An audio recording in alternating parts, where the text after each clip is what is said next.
안녕하세요. 인생의 절묘함을 몸소 경험한 40대 초반 유부남입니다.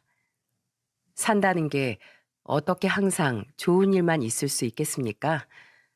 나쁜 일도 있고 슬픈 일도 있고서야 비로소 좋은 일이 얼마나 기쁜 것인지 알 수 있는 거겠죠. 저는 최근 아주 행복한 하루하루를 보내고 있습니다. 그리고 지금의 행복을 얻기까지 제게도 아주 많은 일이 일어났어요.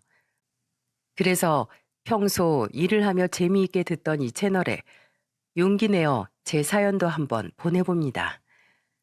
저는 전라도의 한 소도시에서 태어났습니다. 저희 가족은 부모님과 저, 2살 터울의 남동생, 이렇게 네 식구였어요. 중국집을 오래 운영하신 아버지와 주부인 어머니 사이에서 저와 남동생은 굉장히 사이좋게 자랐죠. 저희가 어릴 적부터 쭉 중국집을 운영하셨던 아버지는 한 번씩 가족들을 가게로 불러 짜장면을 먹이곤 하셨습니다. 그리고 가족들이 한 젓가락 뜨기를 눈이 빠지게 기다리신 후 우리에게 맛평가를 종용하셨죠. 그렇게 아버지는 장사하랴 레시피 연구하랴 바쁜 와중에도 한 달에 한 번은 엄마와 함께 꼭 봉사를 나가셨습니다.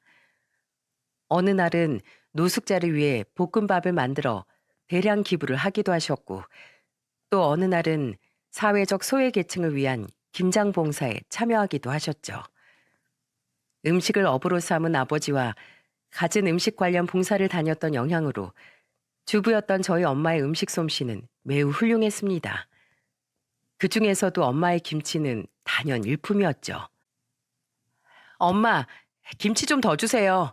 오래된 거요, 묵은 김치. 얜 어린애가 왜 이렇게 묵은 김치를 좋아할까? 신기해라. 다 큰 어른들도 군내 난다고 별로 안 좋아하는 사람 꽤 있는데. 특히 저는 오래 묵힌 김치를 제일 좋아했습니다.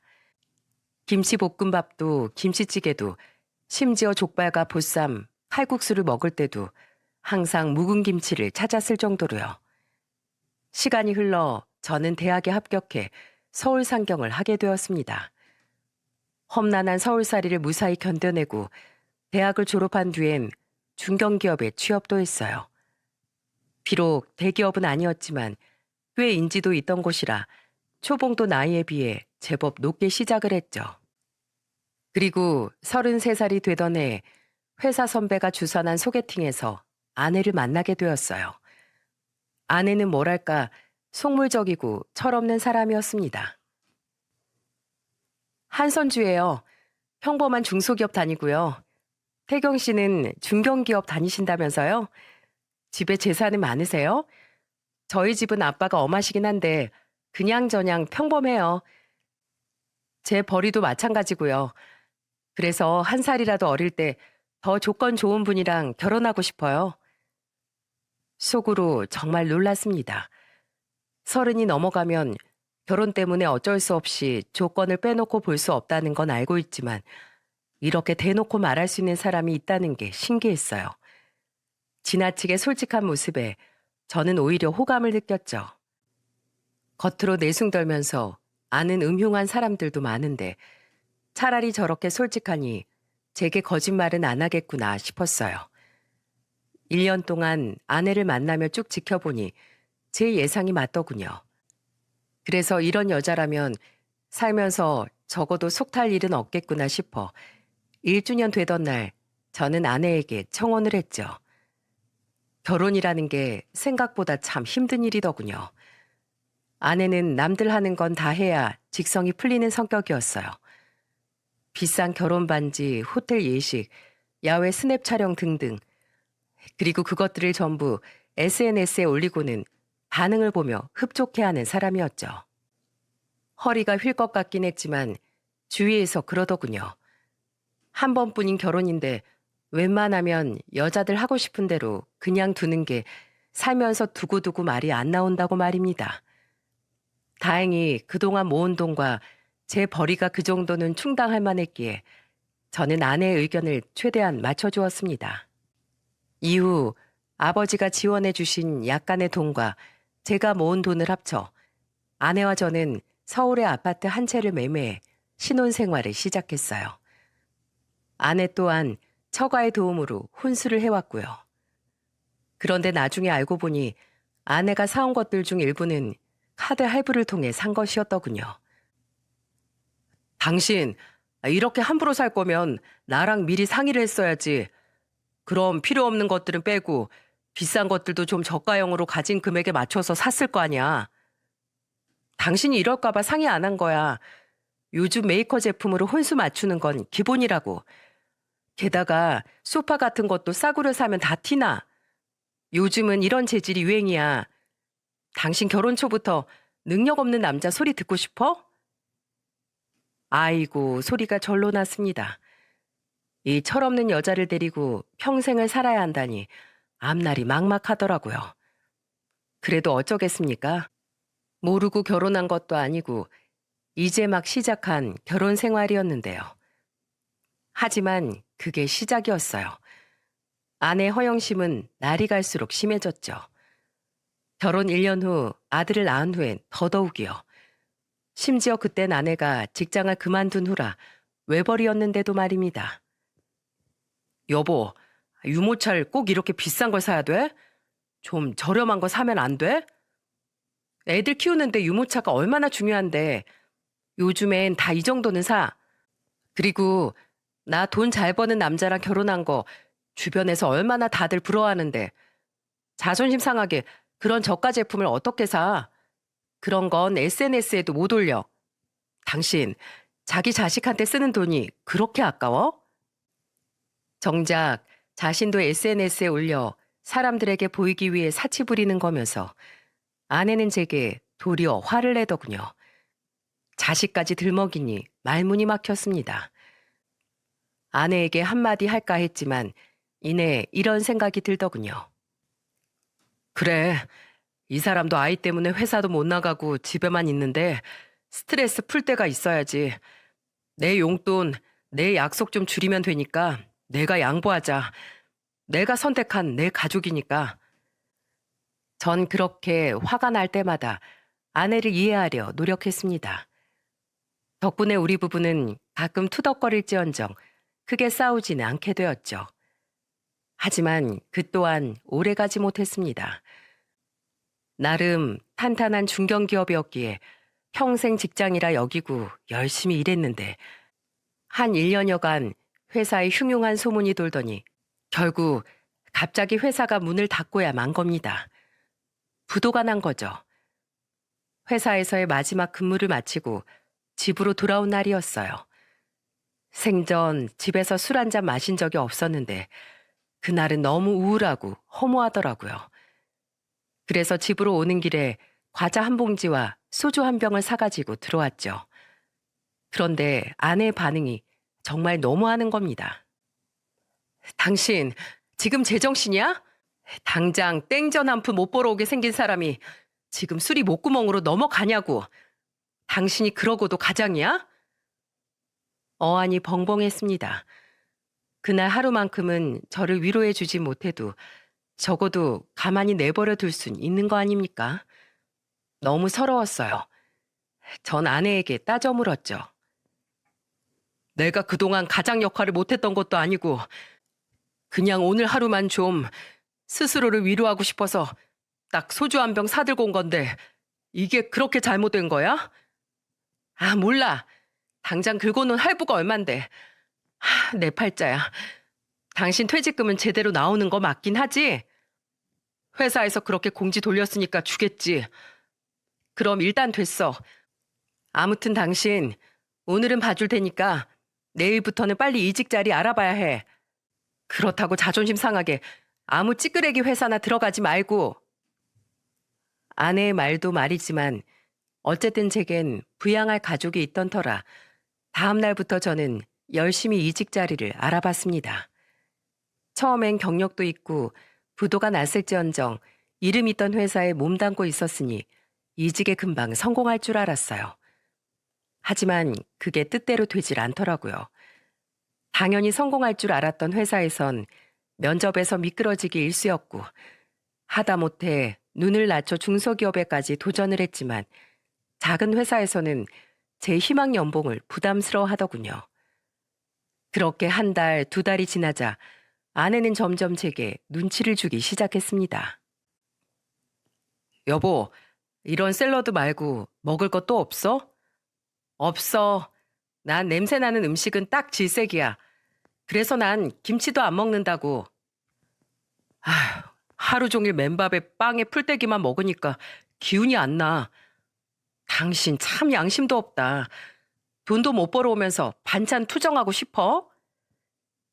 젓갈이랑 국 하나만 끓여놓고 먹어도 이 샐러드 값보단 덜 나오겠다 하고 말하고 싶었지만 저는 긁어 부스럼을 만들기 싫어 말을 꾹 삼켰습니다. 아내가 냄새가 강하거나 기름진 음식을 싫어하는 건 알고 있었지만 이 정도일 줄은 몰랐어요. 저는 아침은 먹지 않고 점심은 항상 회사에서 먹었고 집에서 아내와 밥을 먹을 때는 간단히 토스트나 샐러드를 먹곤 했었거든요. 주말에는 이탈리안 레스토랑이나 브런치 카페를 이용하곤 했고요. 그런데 일주일 내내 삼시세끼를 모두 아내에게 맞춰서 먹자니 아주 고역이더군요. 제가 라면이라도 끓이려고 치면 아내는 몸서리를 치며 싫어했어요. 집안에 냄새가 밴다고요. 그렇다고 나가서 사 먹겠다고 하면 돈도 못 버는 주제에 돈이 썩어나냐며 제게 면박을 주곤 했죠. 이대로는 안 되겠다 싶을 때 전라도에 계시는 아버지에게서 전화가 한 통 걸려왔습니다. 태경아, 이직 준비는 잘 되고 있냐? 아니요, 아버지. 그게 마음처럼 쉽지 않네요. 요즘 젊은 사람들 취업난이 심하다더니, 에휴, 네 탓이 아니다. 나라 경제가 어려운 탓이지. 그래서 말인데, 혹시 너 내려와서 나한테 일 배울 생각 없냐? 아버지 일이요? 하지만 집사람이 지방으로 내려가서 사는 건 원하지 않을 거예요. 벌써 애 교육 문제에도 열성이거든요. 그럼 나한테 일 배워서 서울에 네 가게 차리면 되잖니. 나도 좀 도와주마. 아이도 금방 계속 클 텐데 언제까지 네가 놀아서야 쓰겠어?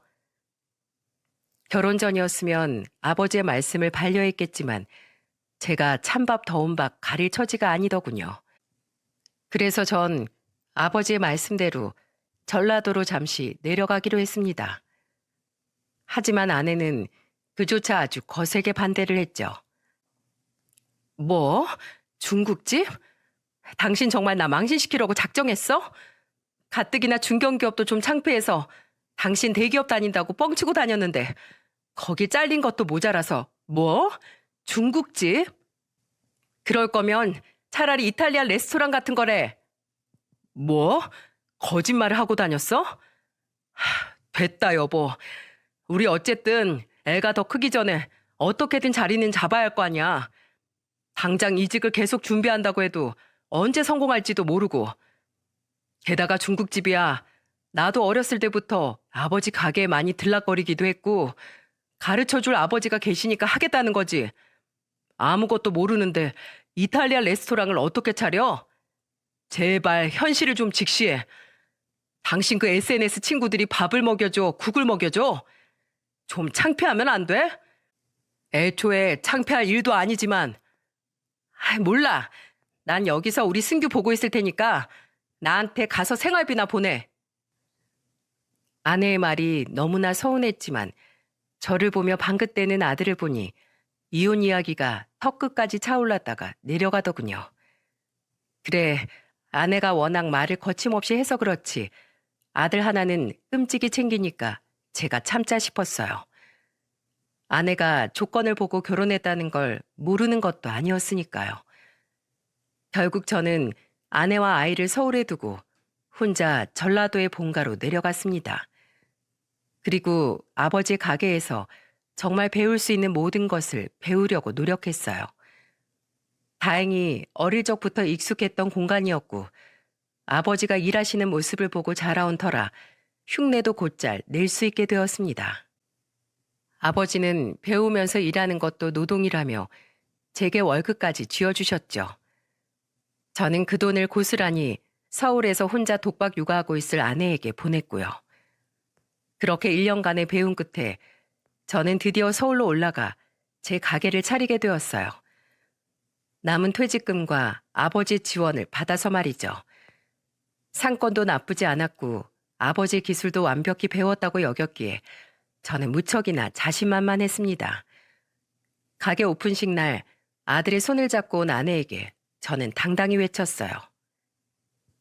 당신, 내가 고작 중국집이나 차린다고 무시했지? 두고 봐. 당신이 고른 남자가 얼마나 능력 있는 사람인지 보여줄 테니까.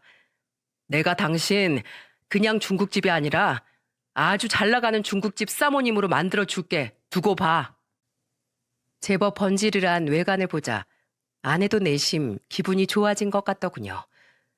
그렇게 호기로움 속에 장사를 시작했건만 현실은 녹록지 않았습니다. 2달이 지나고 반년이 지났는데도 매출은 점점 더 하락세를 보였어요. 배달까지 시작했는데도 말이죠. 오픈빨이 떨어졌다고만 생각했는데 나중에야 저는 이유를 알 수 있었어요. 언제부턴가 인터넷 포털 사이트에 올라온 제 가게의 별점과 배달 어플 속 별점이 떨어지기 시작하더군요. 처음엔 몇 번이나 맛을 확인했어요. 그런데 분명 맛에는 문제가 없었거든요. 그렇게 이유를 몰라 발만 동동 구르다 최근 달린 리뷰를 보고서야 저는 알아챘습니다. 채소도 오래된 거 쓰는 것 같고 먹으면 입이 텁텁함. 건너편 중국집이 훨씬 나아요. 사장님도 친절하시고. 알고 보니 그 모든 평점을 건너편 중국집 사장이 조작했던 거였죠. 뒤늦게 신고했지만 해당 업주 사장은 1,000만 원의 벌금을 물었을 뿐 계속해서 뻔뻔하게 장사를 하고 있더군요. 분하고 억울했습니다. 하지만 이미 손님은 떨어질 대로 떨어졌고 매출에 대한 피해는 피해대로 입은 후였어요. 설상가상 반년 동안 꾹 참고 인내하던 아내의 화도 넘치는 주전자 물처럼 폭발해버리고 말았어요. 당신 나한테 뭐라고 했어? 사모님 만들어준다며? 당신이 얼마나 능력 있는 사람인지 보여준다며? 그런데 이게 뭐야? 퇴직금까지 다 때려부어서 이제 정말 여윳돈도 안 남았는데 어쩔 거냐고. 그리고 내가 냄새 나니까 남은 음식들 가져오지 말라고 했지? 왜 자꾸 가져오는 거야? 진짜 구질구질하게. 아내는 결국 주저앉아 울기 시작했어요. 저도 울고 싶었지만 차마 자존심이 상해 아내 앞에선 울 수가 없겠더군요. 그래서 저는 그 밤에 다시 가게로 돌아갔습니다. 소주 한 병을 사서 말이에요. 그렇게 남아서 다음날 쓰지도 못할 짜장 소스에 찬밥을 비벼 먹고 있는데 갑자기 가게 문이 열리는 겁니다. 그리고 문을 연 사람은 굉장히 의외의 인물이었어요. 누구세요? 짜장면 팔아요? 그건 바로 7살쯤 되어 보이는 웬 남자애였어요. 저는 아이 뒤에 보호자가 함께 오고 있나 싶어 문 뒤를 두리번거렸지만 아무도 들어오질 않더군요. 밤 9시가 넘었는데 말이에요. 꼬마야, 엄마나 아빠는 같이 안 왔니? 네, 저 짜장면 먹고 싶은데. 꼬마는 그렇게 말하면서 주머니를 뒤져 꾸깃거리는 5,000원짜리 한 장을 꺼냈습니다. 저희 가게 기본 짜장면은 6,000원이었는데 말이에요. 가게 문도 닫았고요. 그런데 아이의 눈이 정말 간절했기에 저는 차마 돈이 모자라다는 말도 가게 문을 닫았다는 말도 하지 못했어요. 게다가 이 시간에 부모가 함께 없다는 건 무슨 사정이 있어도 있는 것 같아 그 아이를 그냥 내쫓지도 못했죠. 저녁 안 먹었니?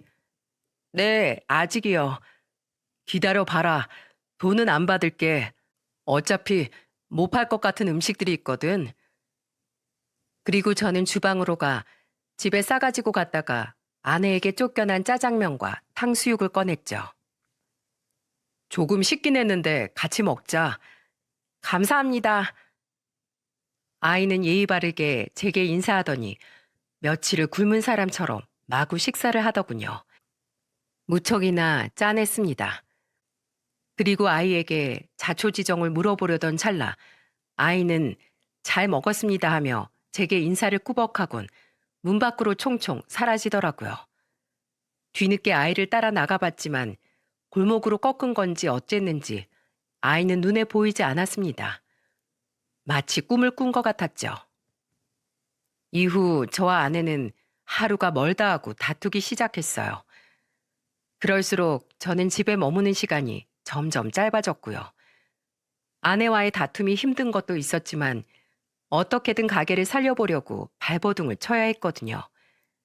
인터넷에 여러 영상을 찾고 예전 아버지처럼 가진 레시피를 시도해 보았죠. 저만의 레시피를 찾기 위해서요. 덕분에 맛은 더 향상되었지만 찾아오는 손님이 있어야 매출이 늘 거 아닙니까? 언제 끝날지 모르는 괴로운 시간은 끊임없이 지속되었고 결국 아내 입에서 이혼이라는 말이 나오고야 말았어요. 우리 이혼해. 유책 사유는 당신한테 있으니까 애랑 내가 살 수 있게 이 아파트는 나한테 줘. 양육비도 매달 200만 원씩 주고. 여보, 그게 무슨 말이야? 내가 조금만 기다려 달랬잖아. 그리고 가게가 이 모양 이 꼴이라 매달 마이너스인데 내가 무슨 수로 월 200만 원씩을 당신한테 줘. 그럼 망한 건 당신인데 나까지 거짓골로 계속 살라고? 여보, 힘들 때 서로 같이 헤쳐나가는 게 가족이잖아. 내가 여태 당신이 하고 싶다는 거 못하게 한 적 있어? 필라테스 다니는 거, 애 용품 비싼 것만 사드리는 거 전부 말이야. 나도 힘들지만 당신하고 애 생각해서 참고 버틴 거야. 아, 그러니까 참지 말고 그냥 이혼하자고. 저는 아이를 위해 최선을 다해 아내를 붙잡았어요. 든든한 아버지를 보고 자라왔던 터라 아들에게 아버지가 얼마나 필요한 존재인지 잘 알고 있었으니까요. 아내는 이혼 이야기를 꺼낸 이후 저에게 아주 냉담해졌습니다. 저는 저대로 힘든 시간을 보내던 와중 엄마가 제게 전화를 하시더군요. 아들, 잘 지내고 있어? 장산 잘 되고? 엄마. 마흔이 다 된 나이에 저는 창피하게도 엄마의 목소리를 듣자마자 울음을 터뜨리고 말았어요. 그동안 꾹꾹 눌러왔던 서러움이 터진 거죠. 괜찮다, 괜찮어. 사람 사는 일이라는 게 다 그런 거야. 그럴수록 순규 어머니랑 같이 힘내서 헤쳐나가면 된다. 이럴 땐 가족한테 기대야 서로 더 단단해지는 거야. 저는 차마 엄마에게 아내에 관한 이야기를 꺼내지 못했습니다.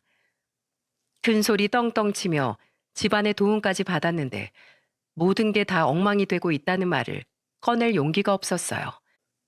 그리고 며칠 뒤 저는 엄마에게 문자를 한 통 받았습니다. 태경아, 엄마가 네가 제일 좋아하는 묵은 김치 좀 싸서 택배로 보냈다. 힘내고 사랑한다 내 아들. 문자를 받고 일하는 내내 얼마나 눈물이 나던지요. 퇴근한 저는 오랜만에 엄마의 김치를 먹을 생각에 신이 나 한달음에 집으로 달려왔어요. 제가 도착하자 마침 아내는 도착한 택배를 뜯고 있더군요. 여보, 그거 엄마가? 아이씨, 냄새. 이게 뭐야? 묵은 김치잖아.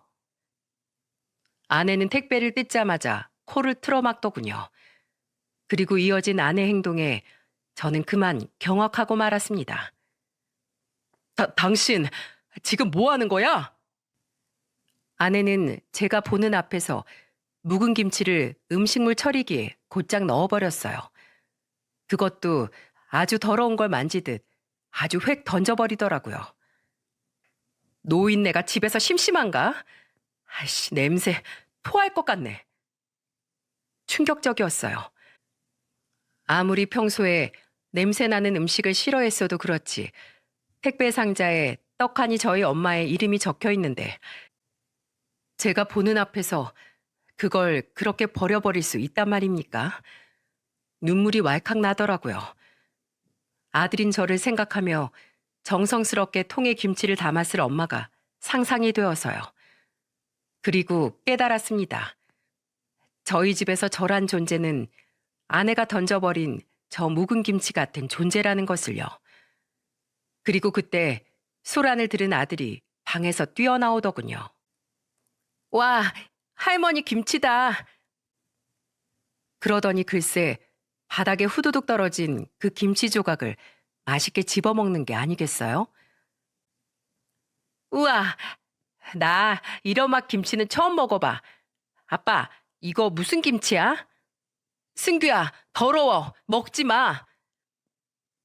그리고 아내는 그런 아들의 손을 탁 쳐서 그마저도 버려버렸습니다. 그리고서 아들에게 이렇게 말하더군요. 엄마가 지저분하고 냄새 나는 거 먹지 말라고 했지? 저녁에 샐러드 줬잖아. 배고프단 말이야. 풀 먹기 싫어. 당신 애 저녁까지 그런 걸 줬어? 어릴 때부터 관리해야지 그럼. 어떻게 한창 자랄 나이인 6살 애한테 저럴 수가 있단 말입니까? 저는 울음을 터뜨린 아들에게 달려가 꼭 안아주며 아내에게 화를 냈습니다. 더는 참을 수가 없겠더라고요. 그래, 이혼하자, 이혼해. 나 당신이 나한테 모질게 구는 건 다 참을 수 있었어. 우리 애한텐 잘했으니까. 그런데 어떻게 이 시간에 애가 배가 고파서 땅에 떨어진 김치를 주워 먹게? 그리고 어떻게 우리 엄마가 보내준 김치를 내 눈앞에서 그렇게 망설임 없이 버릴 수가 있어? 나 당신한테 있는 정 없는 정 다 떨어졌어. 그래, 이혼해, 하자고. 저는 악에 받쳐 소리를 질렀습니다. 그런 제 울부짖음에도 아내는 눈 하나 깜짝하지 않고 오히려 코웃음을 치더군요. 그래, 제발 하자 해. 저번에 내가 했던 말 기억하지? 다 내놓고 당신 몸만 나가. 이혼 서류는 내가 당신 가게로 직접 보낼 테니까. 아니, 그렇게 못하겠어. 오늘 보니까 당신은 애를 망칠 사람이야. 자기 주장만 내세우면서 아이 의견은 모조리 묵살해버릴 거라고. 너처럼 인간도 안 된 년한테는 애도 돈도 아무것도 못 줘. 애초에 이 집 내가 해왔고 당신이 이 집에 기여한 건 아무것도 없어. 내가 이렇게 힘들 동안 당신은 뭘 했어? 허구한 날 애 어린이집 보내고 밖으로 싸돌아다니고 내 밥 한 번 제대로 챙겨준 적 있어? 나갈 거면 당신이 나가. 알았어? 그리고 저는 그 자리에서 바로 장인어른께 전화를 했습니다. 저희 장인어른 호랑이 같은 분이셨거든요. 아내조차 장인어른 앞에선 찍소리 못할 정도로요. 그래, 강서방. 이 저녁에 무슨 일인가? 안녕하세요, 장인어른. 드릴 말씀이 있어 전화드렸습니다. 단도직입적으로 말씀드릴게요. 저 이 사람과 더는 못 살겠습니다. 당신 지금 뭐 하는 거야? 아내는 제가 전화를 건 상대를 듣자마자 허겁지겁 달려들더군요. 저는 그런 아내를 가볍게 피했고 장인어른에게 그동안 아내와의 결혼 생활에 대한 모든 걸 말씀드렸어요. 일단 알겠네. 내 거기로 당장 가겠으니 선주 그년 어디 못 가게 거기 꼭 붙들어 두게나. 내가 집으로 끌고 올 테니까. 저와 장인어른은 그렇게 전화를 끊었고 아내는 발을 동동 구르며 장인어른이 뭐라고 했냐고 묻더군요. 저는 아내를 잡아들여 말을 얼버무렸고 차로 30분 거리에 사시던 장인어른은 차를 얼마나 밟으셨는지 20분 만에 저희 집에 도착하셨죠. 아빠! 이 썩을 년이 결혼 전 못된 버릇을 못 고치고 집안 망신을 시켜? 당장 짐 싸서 따라 나와. 아빠 잠깐만. 내가 왜 나가? 나가려면 저 인간이 나가야지. 이게 그래도 정신 못 차리고. 아내가 계속해서 버티자 장인어른은 아내 뒤통수를 퍽 하고 후려치셨어요. 아내는 잠시 얼떨떨해 하더니 이내 울음을 터뜨렸습니다. 결국 아내는 엉엉 울며 짐 몇 가지를 싼 채 장인어른에게 끌려나갔어요. 그렇게 집엔 고요함이 찾아왔고 저는 한숨을 푹 쉬었습니다. 그동안 어떻게든 잘해보려 노력했던 지난 세월이 너무 허무해서 말이죠. 그리고 아들 승규는 제게 울먹이며 묻더군요. 아빠, 엄마 어디가? 왜 외할아버지가 화가 났어? 저는 잠시 망설였어요. 이 어린아이한테 이 상황을 도대체 어떻게 설명해야 할지요. 한참을 고민하다 저는 아들에게 이렇게 말해 주었죠. 다 커서도 반찬 투정하면 저렇게 혼이 나는 거야. 우리 승규는 절대 그러면 안 돼. 알았지? 나 반찬 투정 안 해. 그러니까 엄마가 맨날 풀만 줘도 잘 먹었지. 그래, 잘했어. 앞으론 아빠가 김치든 고기 반찬이든 다 챙겨줄게. 그동안 아빠가 너무 우리 승규한테 무심했어. 미안해. 이후 이혼은 그동안의 세월이 무색하게끔 싱겁게 끝났습니다. 아내는 장인어른에게 호되게 혼이 났는지 순순히 저와 합의 이혼을 하더라고요. 저는 아내에게 한 푼도 넘겨주지 않았고 경제력이 없던 아내는 아이의 양육권과 친권마저 제게 빼앗기고 말았죠. 그렇게 이혼을 했다고 해서 제 인생이 한결 나아진 건 아니었습니다. 저는 이제 아들을 혼자 키우며 장사까지 해야 했어요. 제 부모님께서도 고향에서 일을 하셔야 했기에 육아를 도와주실 수가 없었거든요. 엄마가 주부시긴 했지만 아버지의 가게 일을 함께 돕고 계셨으니까요. 다행히 저는 아들을 가게에서 가까운 유치원에 입학시킬 수 있었고 아들은 고맙게도 하원 후엔 혼자서 제 가게로 찾아와 주었어요. 아들은 퇴근 후 가게로 와 저와 함께 가게 문을 닫고 집으로 돌아갔죠. 아들은 저와 식성이 비슷했어요. 그래서 가리는 음식 없이 제가 주는 건 뭐든 잘 먹었죠. 게다가 그때 처음 맛본 묵은 김치가 무척이나 맛있었는지 어떤 음식이든 묵은 김치와 함께 먹더라고요. 그러던 어느 날이었어요. 여느 때와 같이 아들에게 짜장면과 묵은 김치를 내어주고 아들이 먹는 모습을 지켜보고 있었는데 문득 이런 생각이 들더군요. 묵은 김치를 짜장면이랑 같이 내놓으면 어떨까? 중국집에선 보통 단무지를 함께 주지 않습니까? 김치를, 그것도 묵은 김치를 주는 곳은 생각해보니 본 적이 없었어요. 승규야, 짜장면이랑 묵은 김치랑 같이 먹으면 어때? 단무지보다 맛있어? 어, 우리 할머니 김치랑 먹는 짜장면이 우주 최강으로 맛있어. 저는 잠시 고민을 하다가 이내 테스트를 해보기로 마음먹었습니다. 어차피 짜장면의 레시피가 바뀌는 것도 아니고 곁들인 반찬 하나를 더 주는 것뿐이잖아요. 저는 그날 이후 손님들에게 묵은 김치를 함께 내어드리기 시작했어요. 그리고 손님에게 정중히 평가를 요청했죠. 대체로 반응은 좋았어요. 저는 거기에 그치지 않고 다양한 업체에서 묵은 김치를 주문해 손님들에게 내어드렸죠. 하지만 역시나 제일 반응이 폭발적이었던 건 저희 엄마가 담그신 김치였습니다. 저는 엄마에게 전화해 혹시 남은 묵은 김치가 얼마나 있는지 여쭤보았어요. 그리고는 요즘 엄마의 김치를 가게에서 내놓고 있다는 말씀을 드리며 조금 더 보내주실 수 있는지 조심스럽게 물었죠. 갑작스런 제 말에 엄마는 잠시 고민을 하시는 것 같았어요. 그리고는 제게 이런 제안을 하시더군요. 지금이야 김치에 여유가 있는데 엄마도 나이가 들어서 매번 가게에 내놓을 만큼의 김치를 혼자 담그기엔 힘에 부칠 것 같구나.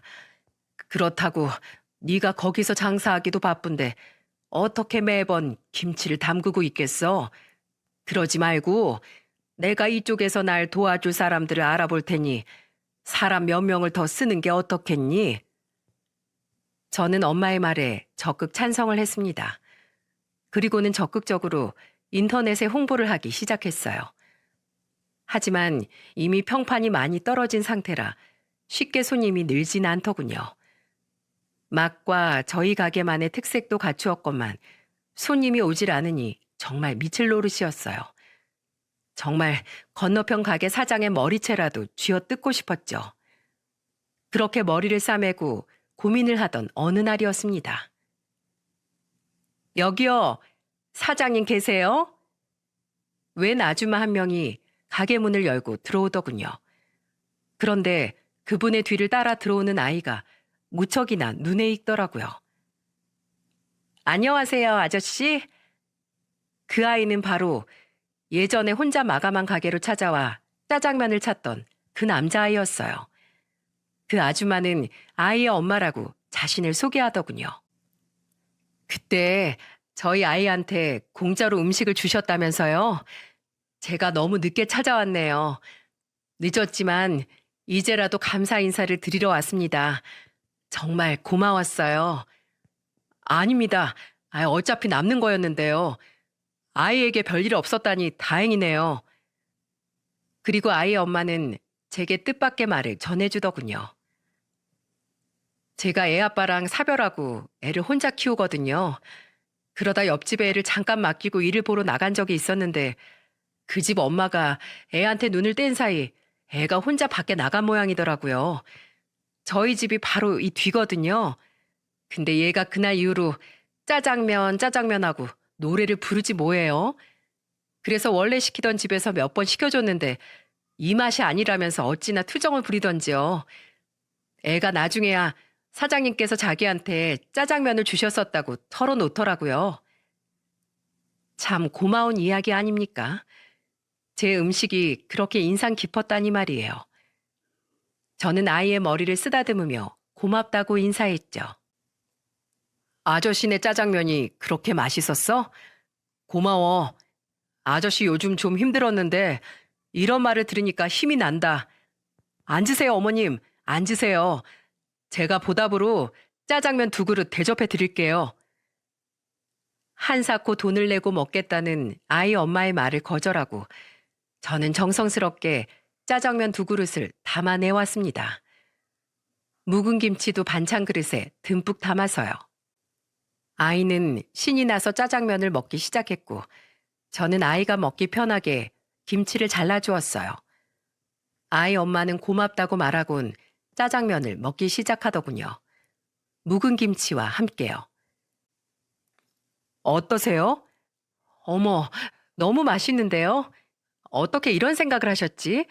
김치 자체도 너무 맛있고요. 그죠? 저도 저희 엄마 김치보다 맛있는 김치는 먹어본 적이 없어요. 입소문 좀 많이 내주세요. 그런데 이상하네요. 짜장면만 해도 엄청 맛있는데 왜 손님이 없었을까요? 그게 말이죠. 저는 아이 엄마에게 건너편 중국집 사장의 만행을 털어놓으며 하소연을 했습니다. 그러자 아이 엄마가 무척이나 놀라며 안타까워 하더라고요. 건너편이면 저희가 원래 시켜 먹던 그 집이네요. 사람 그렇게 안 봤는데 장사를 정정당당하게 해야지 그러면 쓰나요? 알겠어요, 사장님. 제가 그렇게 영향력 있는 사람은 아니지만 이 동네 맘카페 회원이거든요.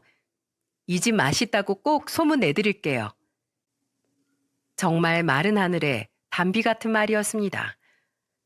그리고 아이 엄마가 정말로 소문을 내주었는지 애들 엄마 위주의 손님이 늘어나기 시작했어요. 거기에 그치지 않고 제가 열심히 했던 인터넷 홍보도 탄력을 받았는지 일반 손님들도 점점 늘어나더군요. 나중엔 혼자 감당이 되지 않아 직원 1명과 아르바이트생 2명도 따로 고용할 정도로요. 그렇게 제 가게는 묵은 김치 주는 짜장면집으로 유명세를 타게 되었어요.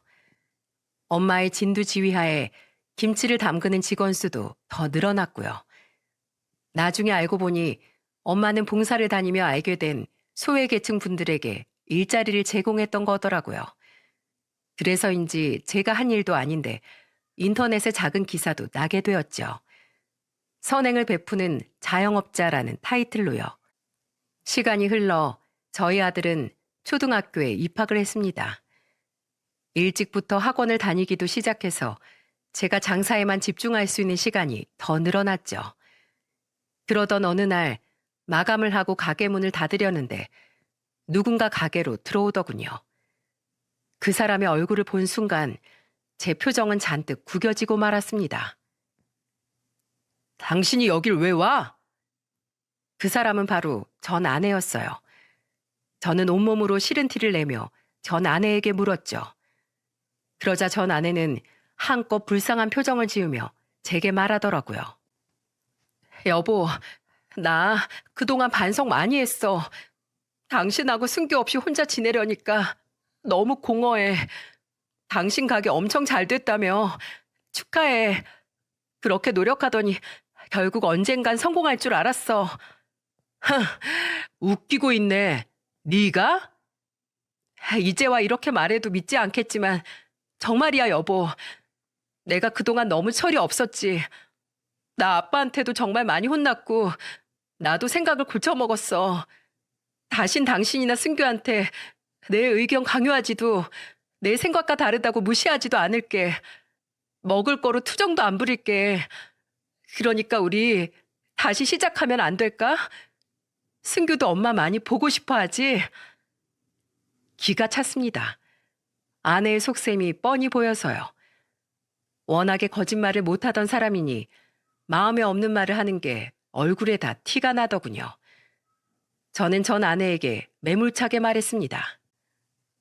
너 참 양심도 없다. 내가 힘들 때 그렇게 곁에 있어달라고 애원을 할 때 무시하더니 내 가게가 잘 되니까 고개를 뻣뻣하게 들고 찾아와? 네가 정신을 차려? 아니, 네가 정말 달라졌다면 날 찾아올 생각조차 못했을 거야. 미안하고 염치가 없어서. 그만 가. 여기 네가 싫어하는 묵은 김치 냄새가 진동하니까. 여보, 나 이제 묵은 김치 냄새 잘 맡을 수 있어. 나 정말 달라졌다니까. 내가 그 진동하는 네 향수 냄새가 아주 역겨워서 그래. 제발 나가. 꺼져줘. 여보 잠깐만. 그럼 나 여기 내 전남편 가게라고 게시물에 여기 태그해서 올려도 돼? 어?